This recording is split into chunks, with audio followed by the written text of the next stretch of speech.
پہلا طریقہ اس کو نکیر کہتے ہیں. جہاں گناہ کیا کوئی نہ کوئی مسئلہ بن گیا. چنانچہ کتنے دوست آ کے خود بتاتے ہیں, کہتے ہیں حضرت ہم اس فیز میں سے خود گزرے, جہاں کہیں کوئی ہم نے الٹا کام کیا 24 گھنٹے کے اندر ہمیں کوئی خبر مل جاتی, ہمارا بھی کام الٹا ہو جاتا. اس کو نکیر کہتے ہیں.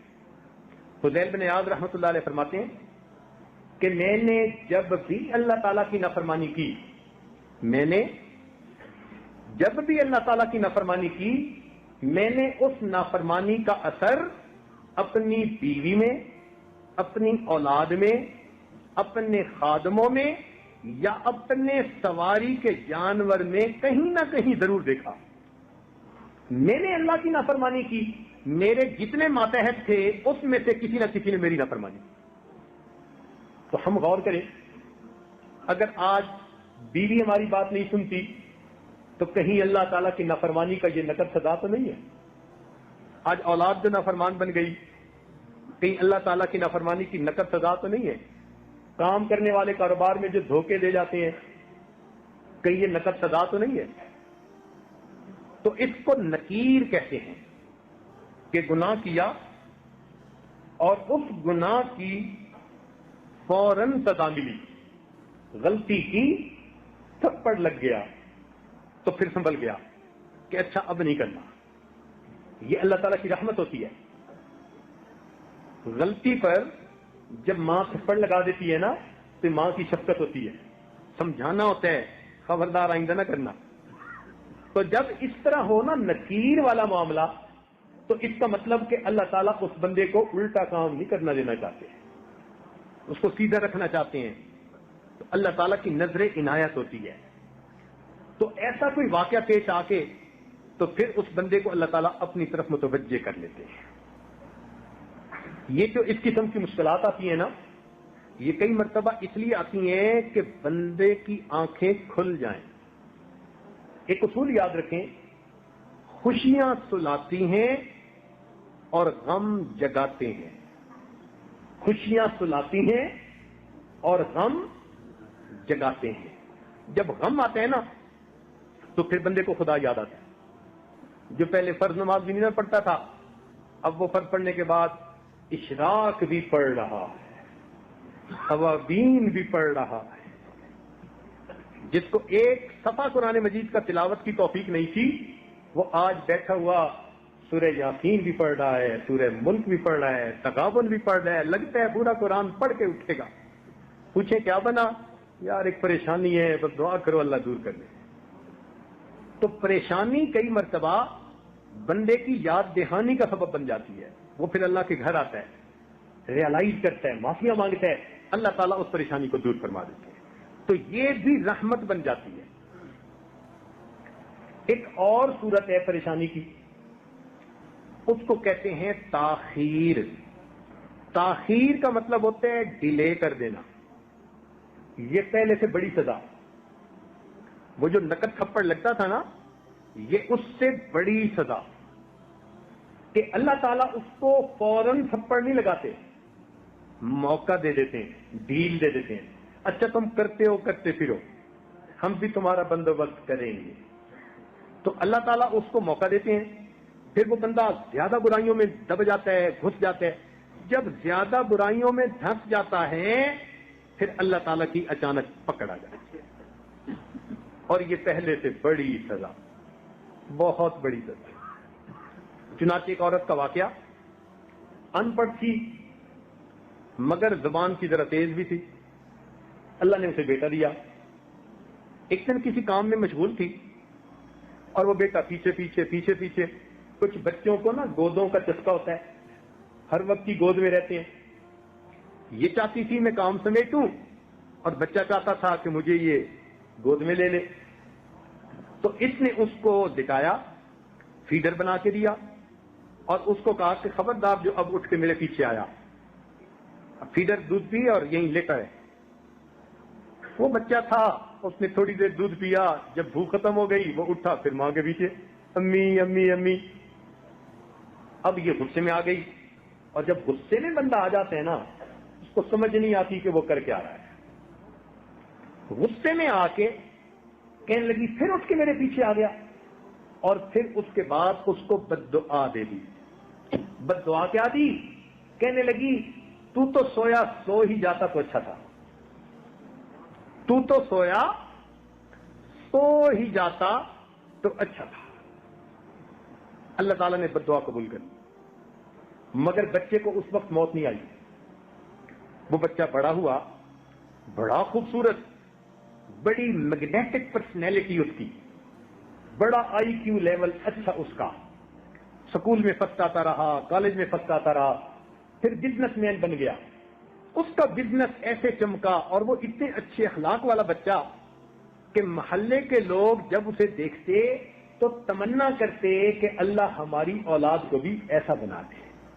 گھر میں مائیں اپنے بچوں کو مثال دیتی کہ بچوں تم بھی اس جیسا بننا۔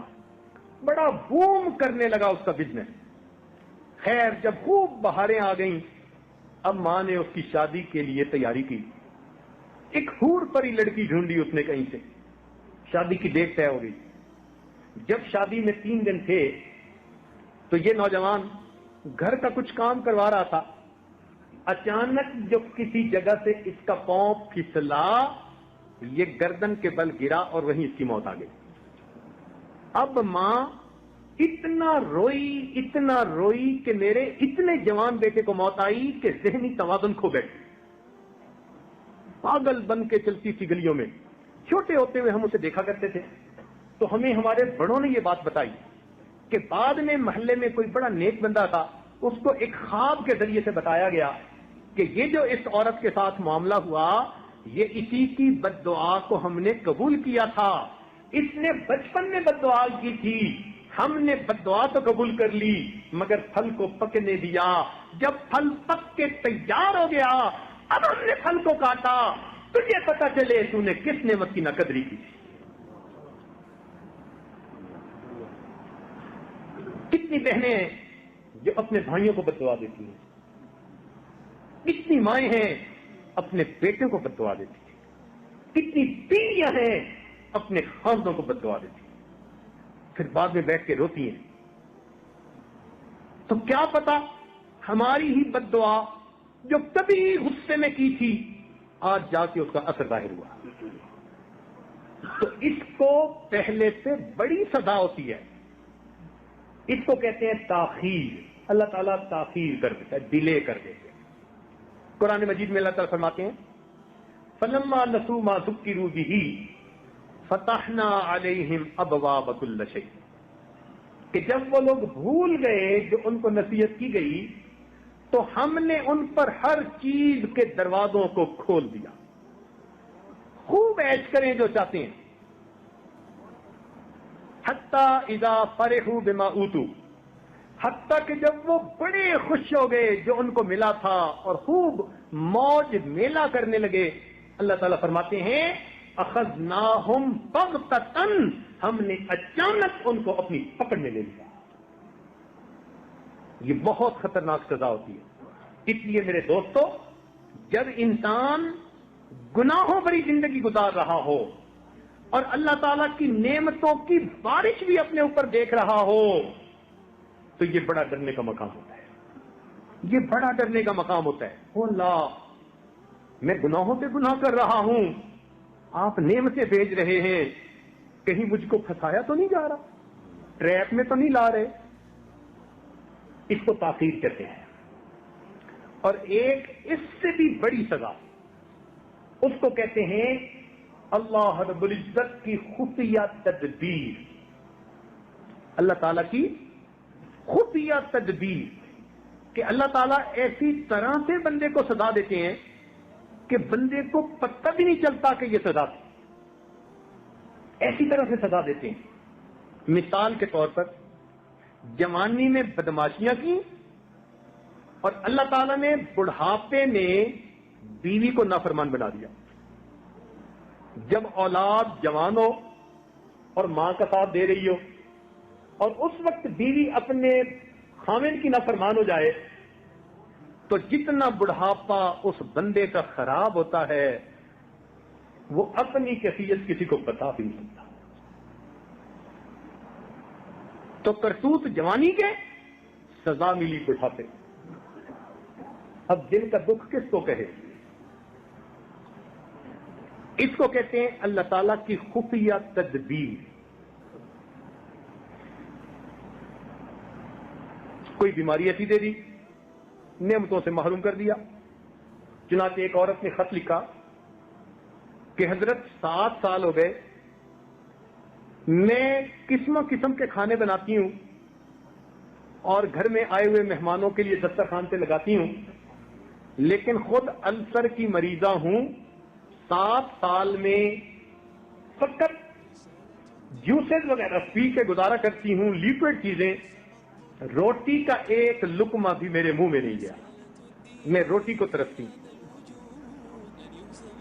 اب 7 سال سے جس سے اللہ نے روٹی کی نعمت کو جو چھین لیا، اس کو احساس بھی نہیں کہ یہ میرے گناہ کی سزا تھی جو مجھے مل رہی ہے. ویڈیو کے نیچے سبسکرائب کے بٹن پہ کلک کریں، بیل کے آئیکن پہ کلک کیجئے تاکہ ہر نئی ویڈیو کی نوٹیفیکیشن آپ کو مل جائے، اور تھمز اپ کا بٹن دبا کر اس ویڈیو کو لائک کریں.